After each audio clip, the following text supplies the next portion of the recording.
Have you ever noticed how easy it is to move through life doing what's expected, saying the right things, being the version of yourself that feels safest to show?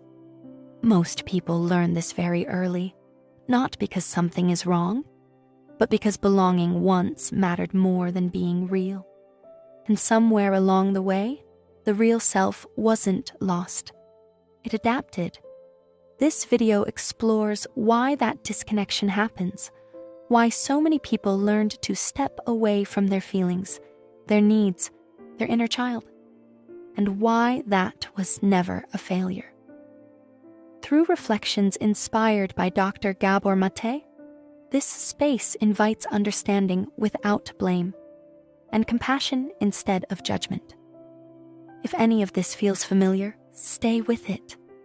And if it resonates, you're welcome to write in the comments, "I'm healing."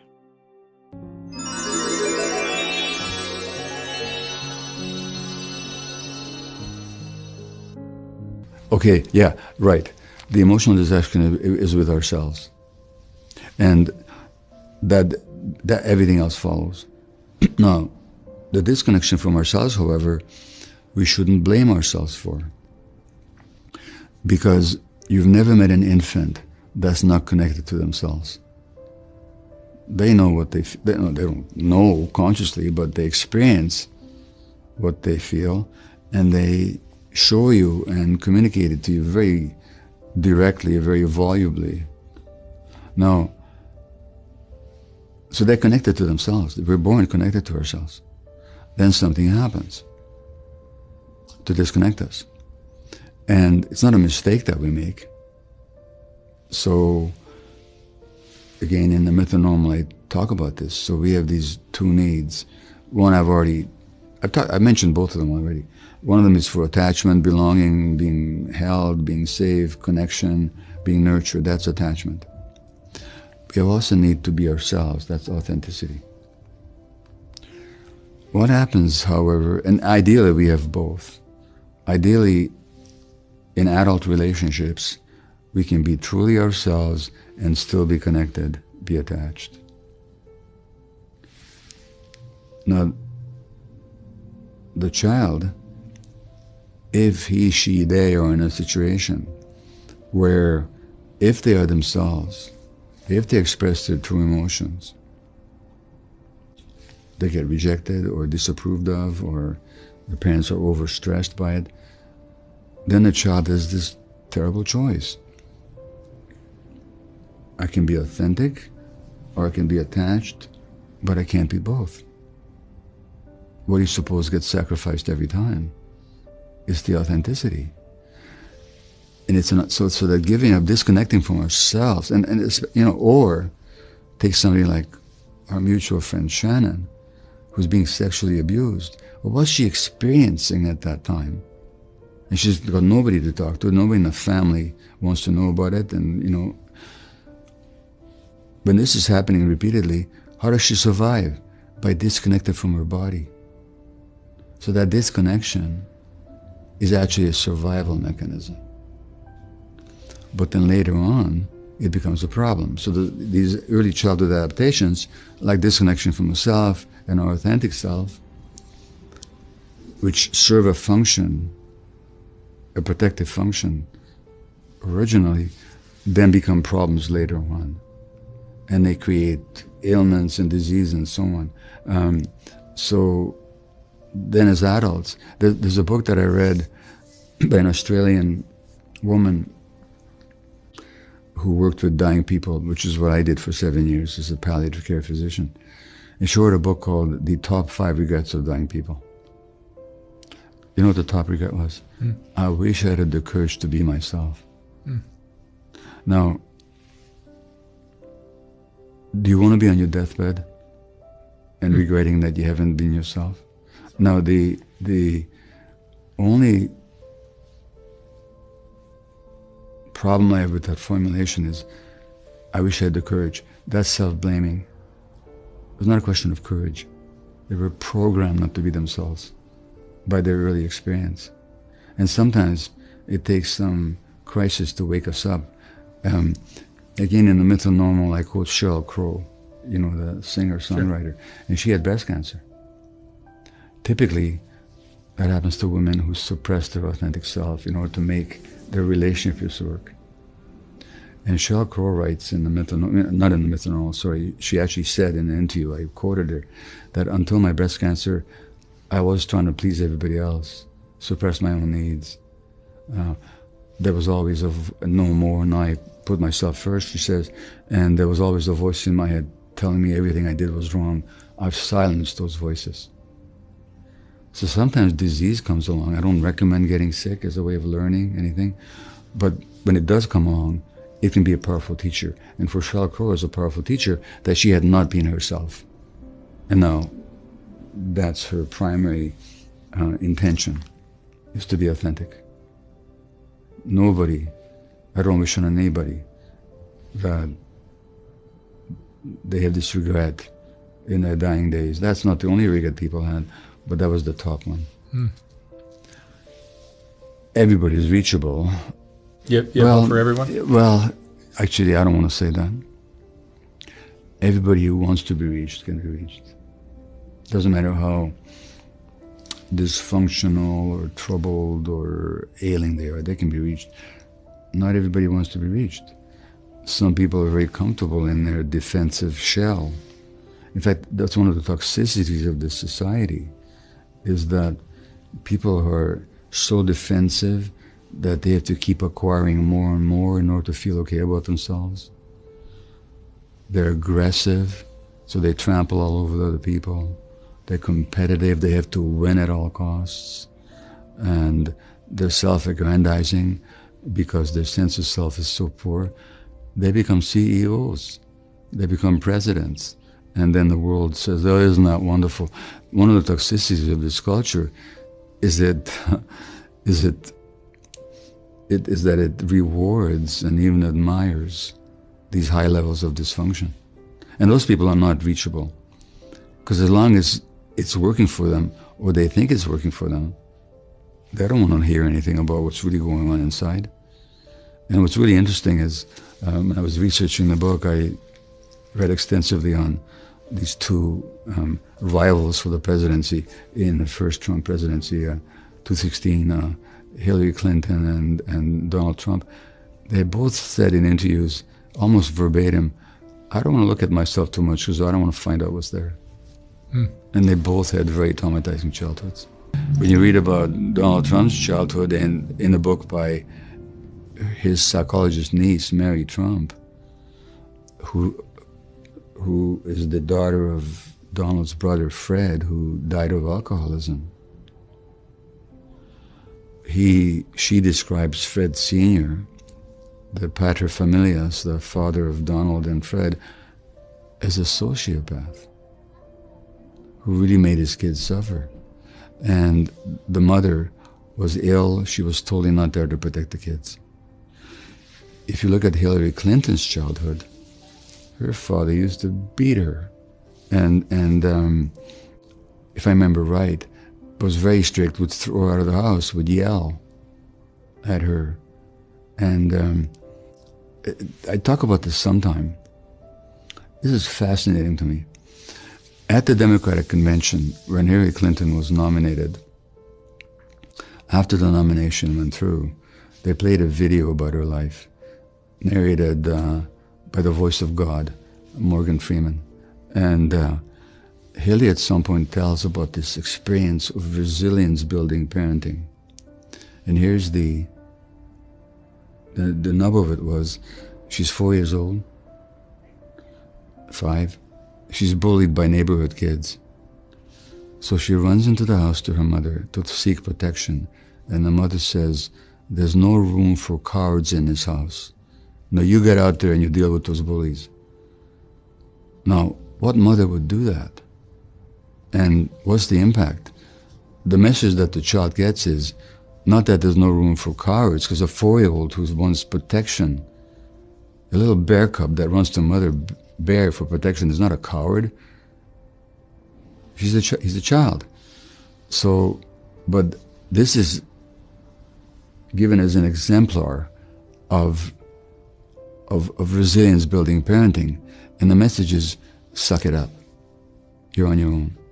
Now, what happens during the election campaign? Hillary develops pneumonia. What does she do with it? Doesn't tell anybody. She collapses in the street. Her husband is a serial philanderer. What does she do? She sucks it up. In fact, she says, it's probably my own fault because I didn't realize how stressed he was. Typical trauma responses. And this is celebrated. And this was in front of millions of people, and nobody said, hey, wait a minute. A 4-year-old kid wanting protection from mom is not a coward.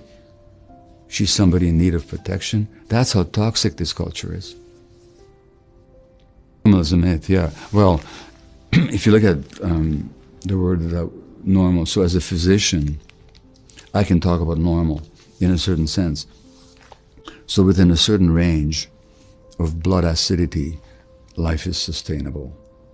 If the pH is too high or too low, if the blood is too acidic or too alkaline, you get sick and you die. A certain range of blood pressure is normal. Normal meaning healthy and natural. Outside that range, same with body temperature, normal range. Outside that range, you're at risk. So normal equates healthy and normal. Well, we have another meaning for normal, which is what everybody's used to, what we take for granted. So, for example, if everybody in Los Angeles beat their kids, then beating your children would be normal. As a matter of fact, at some point it was. Normal in the sense that this is what we're used to. But is it healthy and natural? The opposite of it. We now know from studies that spanking kids is just as harmful to their health as more severe physical abuse. So, but just because it was normal at some point didn't make it healthy and natural. And what I'm saying about this culture is a lot of the things that we think are normal are actually unhealthy and unnatural. That's the one meaning in which I talk about the myth of normal. At this point, something important becomes clear. The disconnection wasn't random, and it wasn't a flaw. It was the body learning what kept connection safe. When being real felt risky, adaptation made sense. Many people spend years trying to fix this without realizing it once protected them. Understanding that changes everything, because compassion can begin where blame used to live. The other is, I've been diagnosed with ADHD. This was my first book. After I was diagnosed with it. Well, it's an abnormality, right? No, actually, it's a normal outcome of my infancy. Because in that stressed period, how did I deal with the stress? Could I escape, run away, change the situation? No, I tune out. It's a protective mechanism. But when am I tuning out? When my brain is developing. So it's a normal response to an abnormal situation. We talk about post-traumatic stress disorder, like it was a medical disease. But actually, it's a normal response to abnormal circumstances. So when we talk about these people who are abnormal, no, they're not. They're normal. They're exhibiting normal responses to abnormal situations. And there's a third sense, is that we think there's these normal people and those abnormal people. Come on. We're all on the spectrum of some kind. I've never seen any medical, or I should say mental health conditions that I didn't recognize some aspect of it in myself. Maybe not to the same degree, but it's not like there's a silo where you can put the abnormal people and the normal people. It's just that we're on this continuum. It's a question of where are we on the continuum. There was one study that showed that in a population of male alcoholics, 40% met the criteria for ADHD. Gamblers are almost always, very frequently have ADHD. Sort of comedians, by the way, but that's another story. That's interesting. Because that rapid, you know. Anyway, well, here's the reason why. How we treat ADHD And I took these medications myself. And I'll be opportunistic enough to tell you that my book on ADHD, Scattered Minds, is on the New York Times audio bestsellers list for this month, for September. And I wrote that book 26 years ago. Wow. And that's the first book. And so I talked about how we treat ADHD, and I took medication, stimulant medication. When I wrote that book, I took medication. I didn't, when I wrote my last book, which was much more complex, much longer, much more difficult, I didn't need any medication. My brain has changed. You can change the brain. But I took stimulant medication. What stimulant medications do is they elevate the level of dopamine in the brain. And dopamine, as I mentioned earlier, is this motivation, curiosity, incentive, aliveness chemical. People without dopamine are listless and inactive, inert. In the movie Awakenings, where Robin Williams played the psychiatrist Oliver Sacks, he gives these people dopamine for a while, and they come alive for a while. So, the dopamine circuits develop early in life, as I said earlier, in interaction with the environment. When interaction is stressful, those dopamine circuits may not develop. And then you give somebody dopamine, hey, now they're motivated, they can pay attention, they can even calm down. Now, what else elevates dopamine? Cocaine does. A lot of crystal meth does. So not all, but a significant minority of stimulant addicts are actually self-medicating ADHD. And the pornography addict, as I said earlier, gets his dopamine hits. The gambler gets his dopamine hits. The shopping addict, like me, I get a dopamine hit. It's a dopamine deficiency. So, and all addictions elevate dopamine. So therefore, of course there's an overlap, significant overlap between ADHD and addictions, because they both arise out of different levels of childhood stress, and they both involve the dopamine circuitry. So of course there's an overlap. There's a great American scientist called Candace Pert, and she coined the phrase mind-body. This is one phrase. It's one unit. So whatever happens, see, I could change your physiology in a split second without touching you, without giving you any substance, just by screaming at you. Your physiology would change.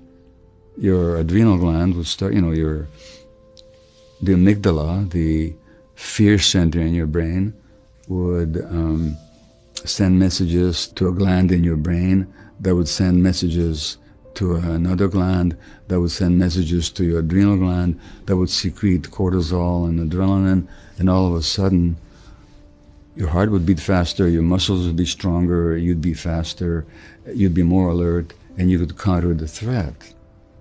And your cortisol levels will go up, give you more sugar to have more energy. So the mind-body. And all because I yelled at you.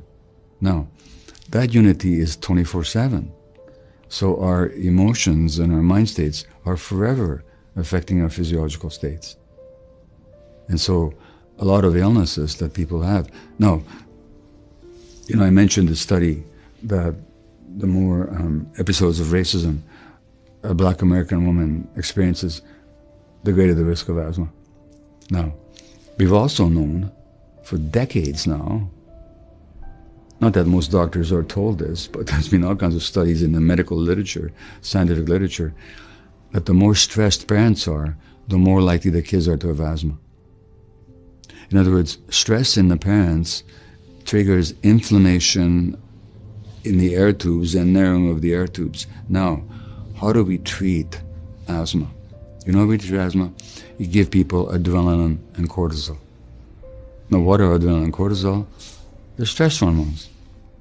As a matter of fact, across medicine, if you go to a dermatologist with a skin rash, what are they going to give you? Cortisol cream. If you go to a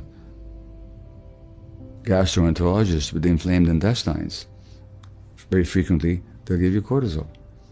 If you go to a neurologist with inflammation in your nervous system, as in multiple sclerosis, very often they give you cortisol. I could go on. You'd think we'd ask ourselves as physicians, and this is where the training of the medical profession is so woefully lacking. I'm not criticizing individual doctors. I'm saying that the medical culture is so lacking. We're giving cortisol for everything. We're giving the stress hormone for everything. You think we'd ask ourselves, gosh, does stress maybe have something to do with the onset of these conditions? No. Even though there's all these studies that show that, yes, stress is implicated in conditions of the nervous system, of the gut, in malignancy, in autoimmune disease, and so on, which we treat with cortisol. But we never make this mind-body connection that Candice Pert and so many others have demonstrated over and over again in the laboratory and in clinical practice, and yet it's almost completely ignored in medical practice, almost completely. If there's one thing to take from this, let it be this. The patterns that feel frustrating now were once solutions. Disconnection, tuning out, staying quiet, being easy. None of these came from weakness. They came from a nervous system doing its best in the environment it had. And healing doesn't begin by forcing change. It begins with understanding. When the body realizes it's safer now than it was before, authenticity no longer feels like a threat. It starts to return on its own, slowly, gently, in moments that feel real instead of forced. If this reflection stayed with you, you don't need to have answers or clarity yet. You can simply acknowledge it. And if it feels right, you're welcome to leave a quiet sign in the comments. I'm healing. That's enough for today. Your inner child matters here.